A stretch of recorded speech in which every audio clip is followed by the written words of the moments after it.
I'm sure a lot of you aspiring developers are thinking that with the new year coming, this would be a perfect opportunity to formalize your desire to become a web developer. Today, I'm going to tell you why that will actually make it harder for you to succeed and to reach your goal of becoming a web developer.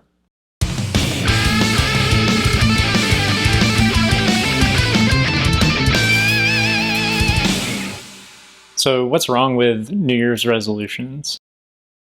The first thing is that it creates a set of artificial boundaries around when you can make a big change in your life.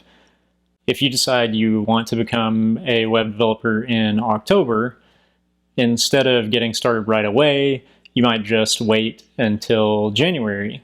Since the new year is just around the corner, you can start on that journey then, when everyone else is going to be starting on their own New Year's resolutions.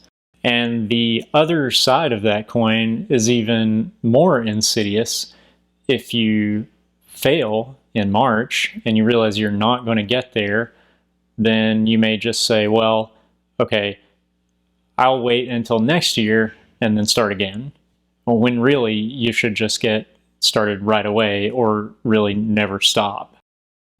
These artificial boundaries are a big problem, and you don't really want them getting in the way of your goals. The next reason you should not use a New Year's resolution to try to propel you towards your goal of becoming a web developer is a little bit morbid, but it draws on what I've learned about Stoic philosophy. We are dying all the time, not just on New Year's Day. So you shouldn't only be living on New Year's Day either. And living, at least a good life as I would define it, is about thinking about where you are and where you want to be in relation to that and starting to make changes so that you can get there. And that shouldn't only happen on New Year's Day. The last reason I want to talk to you about is that we have normalized failing at New Year's resolutions.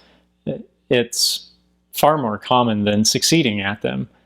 So why would you want to take this goal that's really important? This could genuinely change just about every aspect of your life. Why would you want to take something like that and give it a label that has so much baggage? Resolutions have a history, and it's not a good one. So instead of giving your goal that label, break down the steps you need to take to get there and start taking them. One of the first questions I ask people when they talk to me is, what is your goal?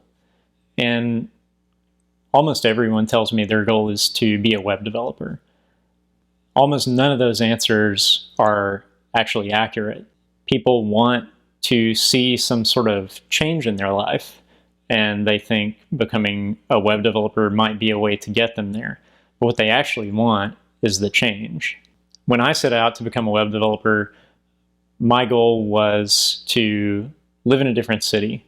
And that in itself had other sort of goals attached to it. Like there were things I would gain by living in another city, but that was where I set my sights. And that gave me the motivation to do the hard things I needed to do to make this career change.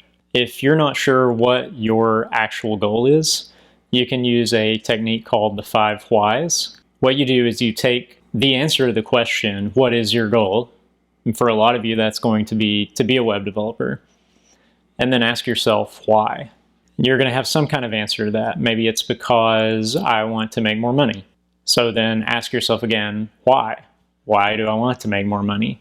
And the answer to that might be, I'm tired of living paycheck to paycheck. Or maybe it's just, I'm not comfortable in my apartment. Or maybe it is, my car is breaking down and I don't want to have to go buy another beater off some used lot somewhere. If you use this technique, the 5 whys, usually by the time you get to the answer of the 5th level of why, you'll have a really good understanding of what your goal actually is. That goal will actually propel you forward. Becoming a web developer is not a good goal to set your sights on because it's going to get really hard and it's not actually what you want to accomplish. If you can set it at the place where you gain something that's extremely gratifying and life-changing out of it, that can be a real motivator to push you forward. One of the ways you can stay strong when things get hard is to think about the life you're trying to leave behind. I would even go a step beyond that and say, hold a grudge against your old life. We all hit these inflection points in our lives where something happens and we think to ourselves, this is not working. I can't do this anymore. And it's usually painful. It's sometimes sad. And it can be a strong motivator. It can really push us forward into something better. The problem is it's easy to forget about those things, and time heals all wounds. So in 2 weeks, that fresh pain that you felt when your boss yelled at you, or whatever it was, when you had to call the mortgage company and ask them to defer your payment because you couldn't make the payment, whatever that thing is, that pain in the moment is going to wear off. And that pain, if you can harness it, is something that's really valuable to you to keep you moving forward and to show you that the relatively insignificant pain it takes to become a web developer, to learn web development, and then to go get a job, and so on and so forth, all the things you need to do to make that transition are nothing compared to this pain over here that I'm trying to leave behind. Write down what happened to you that pushed you to that point, and not only just the mechanical thing that happened, but write down how it made you feel. That can serve as a really powerful motivator to keep you going.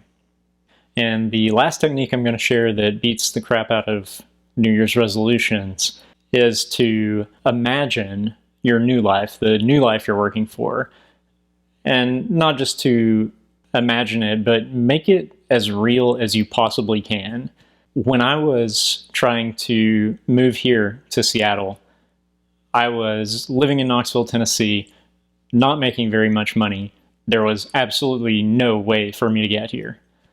But I had an idea of a way I thought I could get here, and that was by becoming a web developer.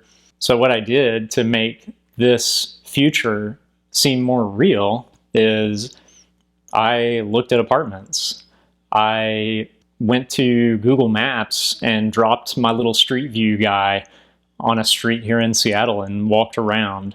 I subscribed to newsletters, email newsletters for locals, and kept track of what was happening here in Seattle.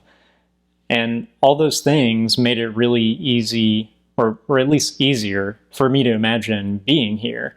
I sort of describe it as making your mouth water for the life you're trying to get. It made it so visceral and so real for me that it gave me a little extra motivation when I felt like I just didn't have it in me to continue anymore. I want to thank you for reading the articles I put out this year and watching my videos. I hope your New Year's celebration is amazing and awesome, but don't wait for it to start making the change you want to make. Dig in and get started right now. Check out raddevin.com for help along the way, and I will see you in 2020.